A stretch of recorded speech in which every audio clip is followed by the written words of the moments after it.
If you're a woman over 60, there's a conversation we need to have, one that's private, important, and possibly life-saving. It's about something few of us ever talk about openly: self-pleasure. You've likely heard that masturbation is harmless, maybe even beneficial. And in many ways it is. But here's something few people, especially older women, are ever told: as your body changes with age, so do the risks associated with this deeply personal act. And under certain conditions, something meant to bring comfort and relaxation could actually put your health at serious risk. I'm Dr. Lisa Perriera. For over 30 years, I've worked closely with women just like you, strong, wise, caring women who want to live fully, joyfully, and safely in every season of life. And I'm here to shine a light on the 7 most medically risky times for women over 60 to engage in self-pleasure times when your heart, blood pressure, or emotional health may be more vulnerable than you realize. This isn't about shame or fear. It's about equipping you with the knowledge you need to stay safe and feel empowered. Because when you understand your body, you can care for it with confidence and compassion. If you've ever wondered whether timing matters when it comes to intimacy, this might be the most important information you'll hear all year. So before we begin, take a moment to like this video, subscribe to our channel, or share it with a friend who deserves to feel supported and seen. Now let's begin with one of the most surprisingly dangerous times of the day, a time many believe is safest. 1. Between 4 a.m. and 6 a.m. The morning surge. You might think that the quiet stillness of early morning makes it an ideal time for private reflection or intimacy. But from a medical perspective, it's one of the riskiest moments of the day, especially for your heart. During these early hours, your body undergoes a natural phenomenon called the morning surge. As you transition from sleep to wakefulness, your blood pressure and heart rate rise sharply. This is a normal part of your body's preparation to face the day, but it also creates a temporary period of cardiovascular vulnerability. Now add to that the physical stimulation and hormonal response triggered by self-pleasure, an increase in heart rate, the release of adrenaline and dopamine, and temporary spikes in blood pressure, and the risk escalates. According to research published by the American Heart Association, most heart attacks occur in the morning, often due to this surge in blood pressure combined with other stressors on the heart. For women over 60, whose blood vessels may be less elastic and whose cardiovascular systems may already be under strain, this morning window is particularly risky. Think of it like starting your car engine on a cold winter morning and immediately slamming on the accelerator. Your systems aren't ready yet, and forcing activity too soon can lead to serious consequences, including heart rhythm disturbances or even cardiac arrest. That's why I advise waiting until mid-morning, when your body has had a chance to regulate and stabilize before engaging in any physically intense activity. Give your heart time to wake up with you. 2. Right after taking blood pressure medication. The double drop effect.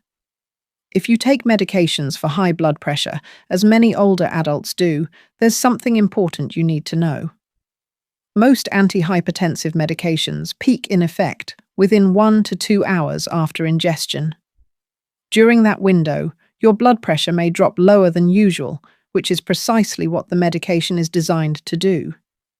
But when you combine that drop with the natural effects of sexual arousal, such as vasodilation, or the widening of blood vessels, you risk something called orthostatic hypertension. That's a sudden drop in blood pressure that can cause dizziness, fainting, or a dangerous fall. Imagine standing up too quickly and feeling woozy, but now imagine that combined with the cardiovascular effects of climax. The brain may not get enough oxygen in that moment, leading to disorientation or collapse. And because self-pleasure is usually done in private, any fall or blackout could go unnoticed, delaying urgent help. The Mayo Clinic emphasizes the importance of managing these timing issues carefully. A simple and effective guideline is to wait at least 2 hours after taking blood pressure medications before engaging in any activity that might elevate your heart rate. Your safety isn't about avoidance, it's about timing. By spacing out your medication and your personal time, you allow your body to adjust and reduce the risk of dangerous drops in blood pressure. 3.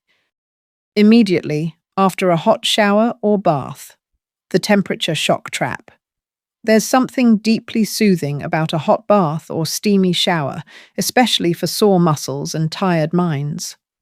But right after stepping out of that warm water, your body is in a vulnerable state. Heat from the water causes your blood vessels to widen, lowering your blood pressure and redistributing blood away from the brain and toward the skin. This is part of how your body cools itself down. But during that period, your circulation is already working overtime, and adding sexual stimulation can overload your cardiovascular system. Some women describe feeling lightheaded or faint after combining a hot bath with intimate activity. Others report heart palpitations or irregular rhythms, signs that the body is struggling to balance temperature regulation and cardiovascular demand at the same time. This is sometimes called temperature shock, and in older adults, it can be serious. A study in the Journal of the American Geriatrics Society noted that post-bath fainting is a significant fall risk for seniors, especially when combined with physical exertion. To reduce the danger, give your body a chance to return to its baseline. Wait 30 to 45 minutes after bathing before engaging in any activity that raises your heart rate. And be mindful of your surroundings. Bathrooms can be slippery, and a sudden fall could lead to broken bones or worse. 4. Late at night, 11 p.m., 2 a.m. Cognitive slowdown and loss of balance. Many older adults find that nighttime is their most private moment. The house is quiet. The distractions are few. But medically speaking, this is a time when your mind and body are naturally winding down, and that can present risks you might not expect. Between 11 p.m. and 2 a.m., your brain's cognitive performance is at its lowest. Reaction time slows, coordination declines, and balance becomes more unstable. According to the National Sleep Foundation, seniors are particularly vulnerable to late-night disorientation, especially when combined with physical exertion.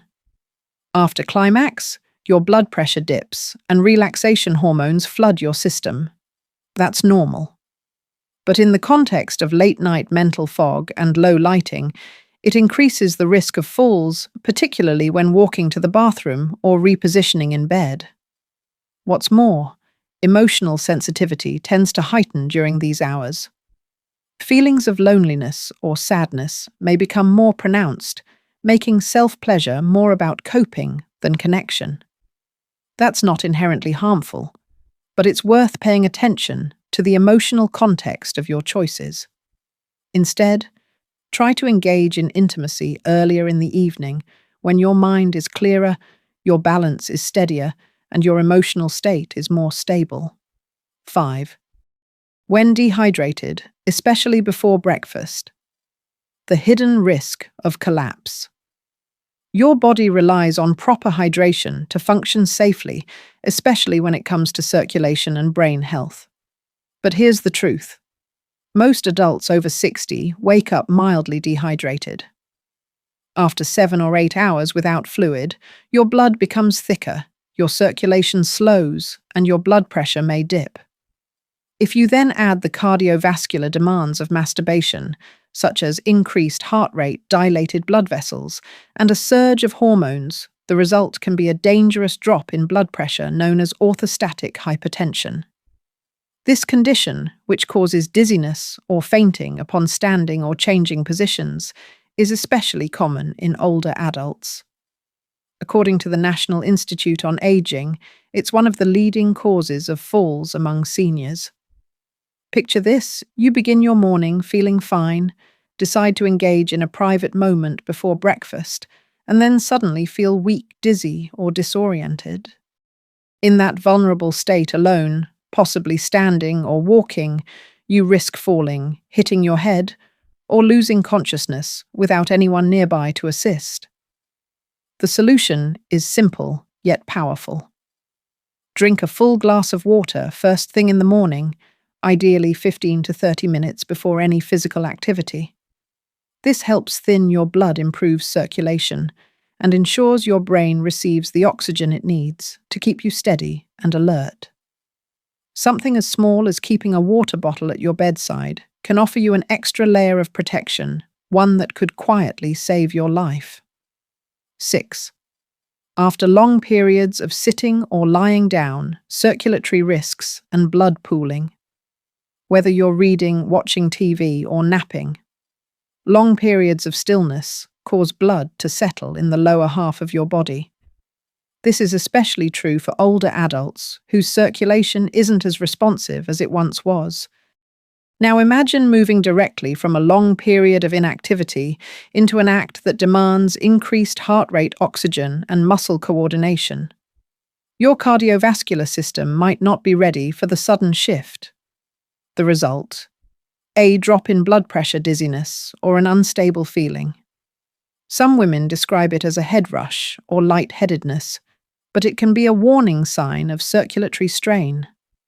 What's more, prolonged sitting increases your risk of developing blood clots, especially in the legs. According to the CDC, deep vein thrombosis, DVT, is more likely to develop in older adults who are sedentary for long periods. If you then stimulate blood flow suddenly through intense physical activity, the clot could dislodge and cause a serious complication like a pulmonary embolism. To reduce these risks, ease into motion. Before engaging in any intimate activity, take a few minutes to stand, stretch, and walk around your space. Gently move your arms and legs to get your circulation going. Think of it as a warm-up, just like you would before a light workout. This simple step can protect you from unexpected complications. 7. During emotional vulnerability, loneliness, grief, or stress, self-pleasure is more than just a physical act. It's connected to your mood, your memories, and your sense of self. And when you're feeling emotionally low, whether from loneliness, grief, or stress, it can be tempting to use masturbation as a way to escape those feelings.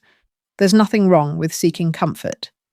But when intimacy becomes a substitute for emotional connection, it can lead to a cycle that's more numbing than nourishing.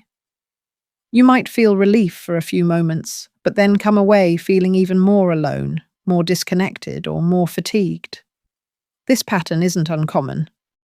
In fact, studies from the Journal of Sex Research show that when people use sexual activity primarily to cope with emotional distress, they often experience heightened feelings of depression or isolation afterward.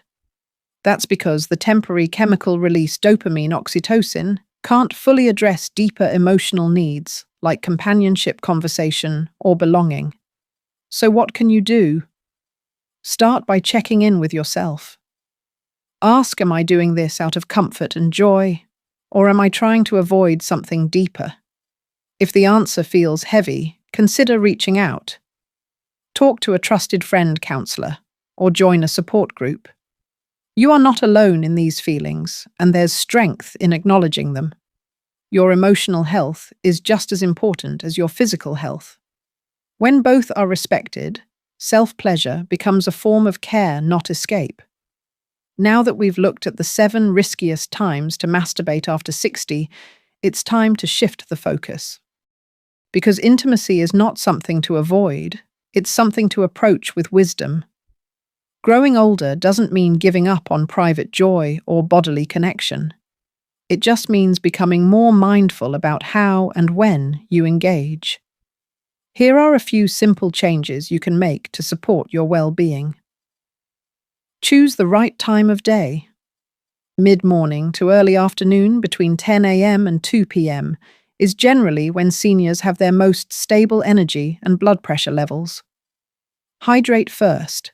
Always drink water 15 to 30 minutes beforehand. This small step significantly reduces the chance of dizziness or collapse. Move a little. If you've been sitting or lying down, Do a gentle warm-up stretch pace. Slowly breathe deeply. You're preparing your body the way an athlete would before an activity. Check your medication timing. If you're taking blood pressure or heart medications, allow at least 2 hours before engaging in activity that may increase your heart rate. Create a safe space. Use soft lighting, avoid slippery floors, and if balance is a concern, remain seated or reclined on a stable surface. These aren't limitations, they're gentle guidelines to help you feel safe and respected in your own body. Because pleasure shouldn't come with risk, and it certainly shouldn't come at the cost of your well-being. When you understand what your body needs, you're not giving up freedom, you're gaining confidence. You're choosing to make intimacy a part of life that supports your health, not undermines it. In your younger years, you may not have given much thought to when or how you engaged in self-pleasure. It likely felt automatic, something instinctive and harmless. But as you grow older, your body begins to operate on different rhythms. Your sensitivity changes. Your recovery time shifts. And the way your heart blood vessels and nervous system respond to physical stimulation isn't quite what it used to be. That's why timing becomes so important. What once felt safe at any hour now deserves a little more care. As your heart works harder to regulate blood pressure and your circulatory system becomes less responsive, even brief moments of exertion, like those involved in climax, can place strain on your body. Your heart rate spikes your blood vessels, dilate your muscles, contract. These are all normal physiological reactions, but in a body over 60, they carry more weight. But it's not just the body we need to pay attention to. Your emotional state, how you're feeling, what you're carrying, and what you're responding to in that moment can shape everything about the experience. Emotional awareness isn't just helpful, it's protective. Before you begin, ask yourself, am I feeling calm and clear-headed? Or am I turning to this out of stress, sadness, or habit? Am I looking for connection and comfort, or trying to numb something I'd rather not face? There is no shame in seeking comfort. But when self-pleasure becomes a way to escape deeper emotions like loneliness, grief, or chronic stress, it can create patterns that aren't fully nourishing.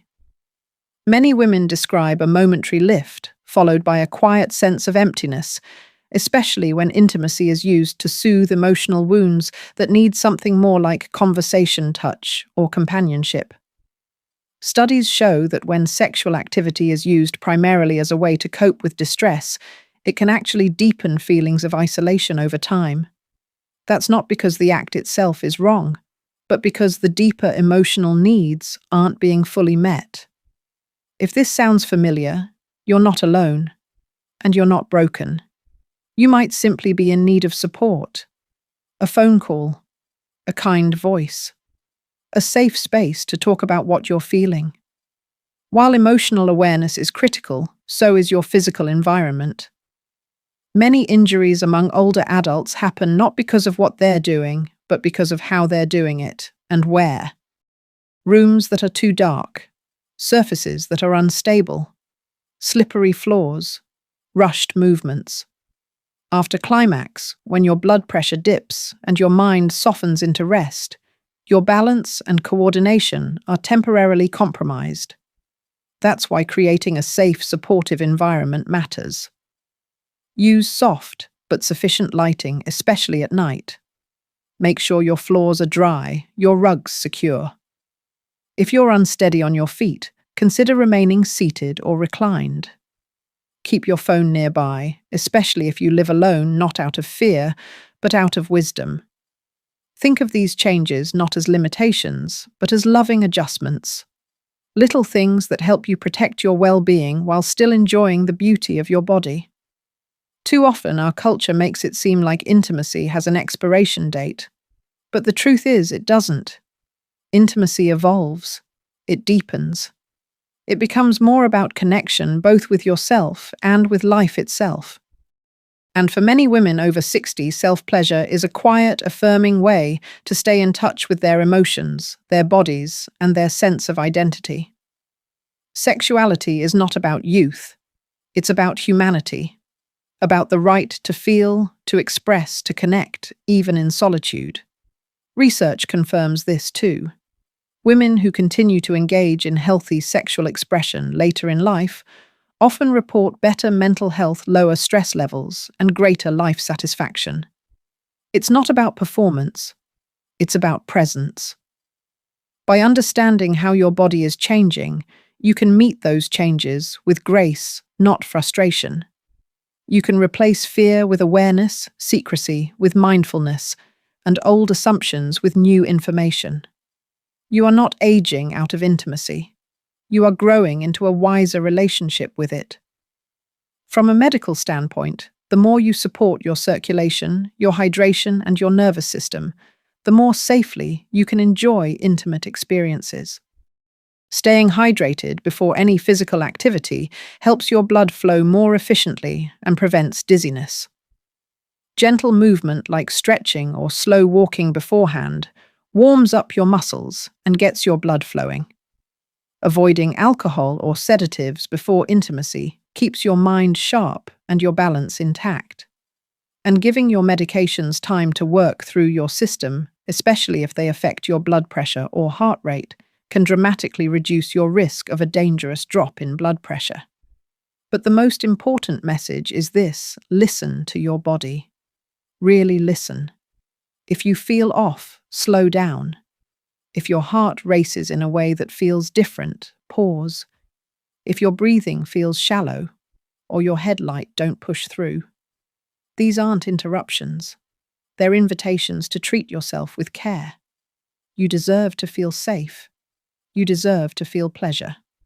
And most importantly, you deserve to feel confident in the way you care for your body, even in its most intimate moments. Growing older doesn't mean stepping away from pleasure. It means approaching it with more intention, more care, and more understanding of what your body needs now. What once came easily or automatically in your 20s or 30s may now require just a little more awareness, but that doesn't make it any less valuable. In fact, many women find that intimacy becomes even more meaningful with age. It's not rushed. It's not performative. It's deeply personal. When you give yourself permission to explore your body with respect and patience, you create space not only for physical satisfaction, but for healing confidence and self-connection.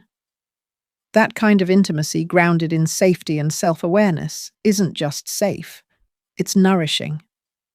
Let's bring together everything we've covered with a few practical takeaways. First, timing truly matters. The safest and most supportive window for self-pleasure is mid-morning to early afternoon, between 10 a.m. and 2 p.m. That's when your blood pressure is most stable, your brain is most alert, and your body has had time to hydrate, move, and recover from overnight changes.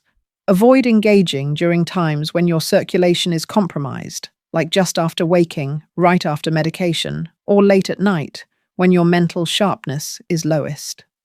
Second, hydration is essential. Keep a water bottle nearby and drink a full glass at least 15 to 30 minutes before engaging in any kind of stimulation. It's a small step that greatly reduces your risk of dizziness, blood pressure drops, and fatigue. Third, warm up your body. Don't go from complete stillness to exertion. Gently stretch your arms, flex your legs. Take a short walk around the room. These movements wake up your circulation and prepare your cardiovascular system to handle changes in heart rate and blood flow. Fourth, be mindful of your environment. Ensure you have stable footing, good lighting, and no trip hazards. If balance is a concern, stay seated or reclined in a comfortable position. Safety doesn't take away from intimacy, it supports it. Fifth, honor your emotions. If you're seeking self-pleasure during times of sadness, loneliness, or grief, pause and reflect. Is this moment about connection or about escape?